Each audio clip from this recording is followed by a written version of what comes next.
Sa patuloy na isinasagawang kampanya kontra illegal na droga, tinatayang 280,000 pisong halaga ng fully grown marijuana plants ang nadiskubre ng mga operatiba sa isinagawang marijuana eradication sa sitio Tagpaya, Takadang, Kibungan, Benguet kamakailan lamang. Naging matagumpay ang operasyon dahil sa pinagsanib pwersa ng mga operatiba sa pangunguna ng matauhan ng Kibungan Municipal Police Station katuwang ang PIDEA Cordillera. Ang operasyon ay nagresulta sa pagkadiskubre ng 2 plantasyon ng marijuana na may lawak na 2,800 square meters na may nakatanim na tinatayang 1,400 piraso ng fully grown marijuana plants na nagkakahalaga ng 280,000 pisong standard drug price.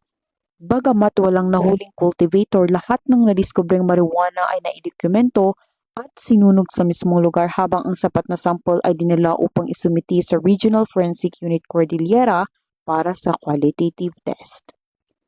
Ang pagpuksang ito ng kapulisan ay patuloy na pagsuporta sa kasalukuyang administrasyon na naglalayong maging illegal drug-free ang ating bansa tungo sa mas progresibong bagong Pilipinas. Mula dito sa rehiyon ng Cordillera, ako ang inyong PNN correspondent, Patrolwoman Melba Langbis, alagad ng batas, tagataguyod ng Balitang Pulis.